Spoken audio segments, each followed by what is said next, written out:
世界のみんなとつながろう Bridges across world communities.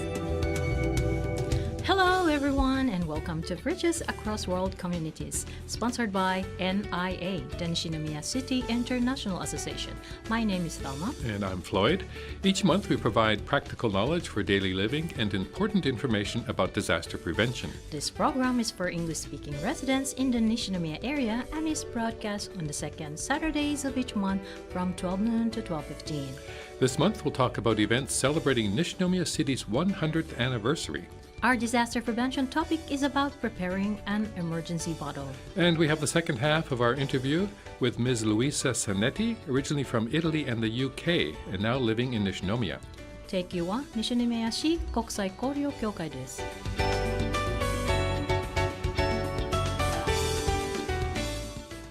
Hello, Floyd. Spring has arrived and we're finally able to enjoy some wild weather. Yeah, hello, Thelma. Yeah, it's the perfect season for being outdoors. Last Saturday, I walked along the Shukagawa to enjoy Ohanami. There were thousands of people there.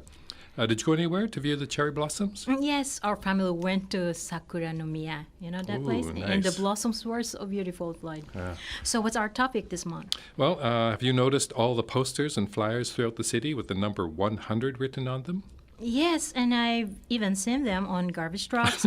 And I think it has something to do with the Nishinomiya City celebrating its 100th anniversary. That's right, yeah. Nishinomiya City was officially established on April 1st, 1925.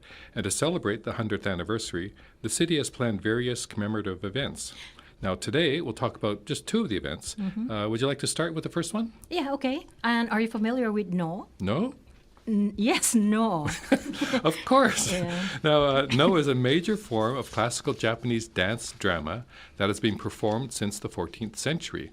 No integrates masks, costumes, and various props in a dance-based performance, requiring highly trained actors and musicians. In fact, there's a famous No play set in Nishinomiya, and the story is about a nobleman who comes from Kyoto and meets the gods of Nishinomiya. Pretty impressive, huh? Yeah, well, a part of the anniversary events, a No Nishinomiya revival performance will be held on Saturday, April 19th at 6:30 p.m. at Amity Bacon Hall, just south of City Hall. Now, usually it costs at least 5,000 yen to attend a No play, but admission to this performance will be free. So mark your calendars. Well, Amity Bacon Hall can accommodate more than 1,000 people, but it's recommended you go a little early to get a seat. Well, doors will be open at 6 p.m. Now, another event commemorating the city's 100th anniversary is the Danjiri Parade that takes place around Nishinomiya City Hall on Sunday, April 20th from 2:15 to 4 p.m. Now, this will be a spectacular sight with 16 ultra-luxurious danjiri from various parts of Nishinomiya traveling through the streets. Danjiri are mainly found at festivals throughout Japan and are much larger and heavier than the smaller and lighter mikoshi that you may have seen. Yes, when mikoshi are paraded through the streets, they're carried on people's shoulders, whereas danjiri are so big and heavy and they use wooden wheels and are pulled by much larger group of people. Danjiri are made of zelkova wood, whatever that is, and they don't use any nails in their construction. They're covered in beautiful carvings and are treasured as traditional Japanese works of art. Now, the carvings and sculptures differ from region to region, so it's really interesting to compare. Be sure to get a close-up look when the danjiri are parked during the breaks. Now, in addition to parading in the city hall area, the danjiri can also be viewed at Hirota Jinja between 11:30 a.m. and 2 p.m. and between 4:30 p.m. and 7 p.m. Information on all the Nishinomiya City 100th anniversary events can be found on the city's website. Just do a web search for Nishinomiya City 100. Now, has anyone bought tickets for the Expo Kansai yet? Nishinomiya City will be participating in the Yoga Field Pavilion at Expo all day on Sunday, October 5th. And that's when sake, the Nishinomiya Shrine, Hanshin Koshin Stadium, and many other charms of Nishinomiya City will be introduced to the world. The Kansai Expo will be held for 6 months from April 13 to October 13. Now, if you're planning a visit, you can save money by purchasing advance tickets by April 12. The Expo 2025 website is also available in English. 7.7 Sakura FM. And welcome back with our guest, Ms. Luisa Sanetti. Good afternoon, everyone. Thanks for joining us again. This is the second half of our interview that the first half we did last month. Now we're talking a little bit about, originally you were from Italy, you moved to Manchester, England, you were there for 10 years, and you had a couple of children, you're a bridge engineer, and then through doing some research you decided to move to Japan. So we're all happy you're here. Thank you. Now you're living in the Krakow, is that correct pronunciation, area, Nishinomiya? Yes. And you sound pretty happy there. Maybe just pick up a little bit. How are you have two children, 8 and 6, I believe? Yes, How are correct. they enjoying life in Japan? Well, the different climate played a very good role for them, right. so we can do more activities. We went on the ferry wheels in Osaka. That was very nice. They are settling well into school, so making new friends. I think they are enjoying it as well. So is there anything they miss about Manchester? Well, of course, they've been spending their life in Manchester, so having strong friendships, so they miss their friends. They say they miss the rain. I don't know how. But yes, I think it will take some time for them to fully settle and making strong friends. No, whenever I hear Manchester, England, I always, of course, think of Manchester United, the soccer team. Were your children fans of soccer at all? Or are they into soccer? Big fan, and my oldest would like to be a football player. So we are trying to find a football club for him. Yes. But he plays football here in Roco Island. We found an English football club, so he's very happy. Wow. Now, you it sounds like you said you moved to England, and then you had a family. So you must have met your husband in England. Is that correct? Correct, yes. We met 10 years ago. Surprisingly, we were at the pub. At the pub. Okay. And it was very interesting because the first time I met him, I thought it was going to be my husband. I said, there's something different in this person. Wow. And yes, here we are.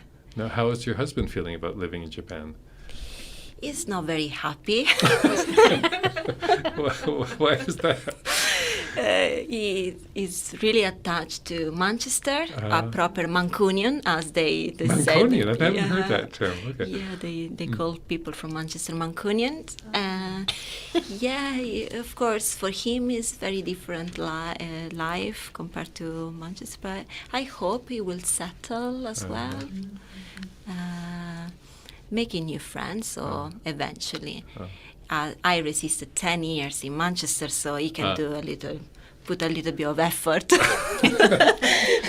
Wow. So now, you see now, I'm kind of curious how, it's a big change for you, and it seemed you did a lot of research and decided to come to Japan.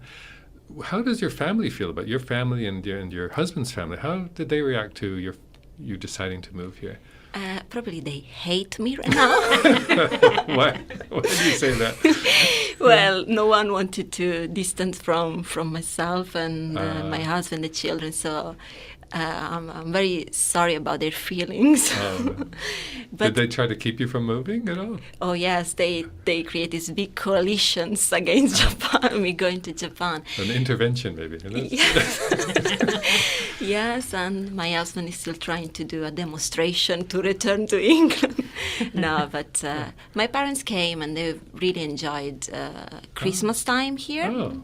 Yeah, it was lovely, and I'm sure now those days with video calls and everything would be easier to connect. Yeah. So it's easier to keep in touch anyway. Yeah, we keep in touch every day. So the real important question here we have to ask you is, have you found a good Italian restaurant yet? Oh, fortunately, yes, I did. It is around the corner, and my children are very happy because they love Italian food. And I think it's called Toro. Toro, okay. Yeah, I really recommend everyone. Have to try that. He also speaks Italian, and he's a great chef. And there's also a pizzeria called Dante. Oh, it's a pizzeria. Dante. Toro mainly does spaghetti, pasta, and Dante, still in Korakwan, make a very nice pizza. So I'm impressed actually about the talent of a Japanese chef. They can. But I guess your family probably doesn't have to go out to Italian restaurants very much because you're probably a great Italian cook. Oh no, I'm the worst. If there's one skill I didn't get from my grandma was cooking, and I'm terrible at cooking. They don't have any cooking classes at NIA. Maybe she can. There is. I need to join. Yes, sorry about that. So, any other things you've been doing, like either hobbies or traveling or anything you? Art, I love art, and Japan promotes a lot of art. Even I went to Kobe to see an art exhibition from an Italian artist called Giorgio De Chirico, and another one from Ishinari Oshimura. Apologies, I don't want to get the wrong name, but a wonderful Japanese artist. Went with my kids. And yes, I love going to visit art exhibition. Have you been to like any Kyoto, like traditional Kyoto arts? I guess there's a lot of museums and interesting inns and things there. And not yet to Kyoto. Really? Yeah, surprising 5 months. But I went to Osaka. Trying to explore and know a bit more about Japanese art. Yeah. Well, there's lots to see, that's for sure. So I'm kind of curious with your background in bridge engineering, if you're also interested in architecture and that. Let's say yes, because most of my bridges were part of the historic England, so they were to demolish. So I wasn't very popular with the historic England because I had to demolish the bridge. But yeah, I love architecture as well. It's a beautiful thing. Well, we're out of time for this month, but we're very happy that you and your family decided to move to Nishinomiya, and we wish you much good luck. Thank you very much. Especially with your cooking. Thank you. Bye-bye. Goodbye. Thank you. Bosai Joho desu. As we always remind our listeners, disasters can strike anywhere and at any time, so it's important to be prepared. That's right. And recently, a simple yet clever disaster preparedness idea was shared on social media. What is it? It's to use a 500 milliliter water bottle as a disaster preparation bottle for storing things you might need during an emergency. Wow, that's a good idea, Foy. Well, a small water bottle doesn't take up much space, and it's strong, lightweight, waterproof, and can easily be kept in your bag or backpack. Yeah, the bottle might include things like a whistle, compression towels, sickness bags, small flashlight, plastic bags, commonly used medicines. Sounds like it's getting full. Band-aids, alcohol wipes, hard candies, money, and so on. You can get most of these items at a 100 yen shop, but of course you can put anything in the bottle you think you might need. That sounds like a simple way to increase your level of preparedness when you're away from home. So check it out. The Nishinomiya City International Association is now accepting applications for Japanese language courses starting in May. Elementary and intermediate level courses will be held on Monday evenings. Introductory and elementary level courses will be held on Thursday mornings. And intermediate level courses will be held on Sunday mornings. These courses are held as group lessons at NIA. Space is limited, so apply soon. For more details, check out the flyers posted on the NIA website and Facebook pages. By the way, applications for one-on-one lessons are accepted at any time. For consultation services and any other inquiries, contact NIA at 0798-328680 or send an email to nia@nishi.or.jp. Our English-speaking staff will be happy to help.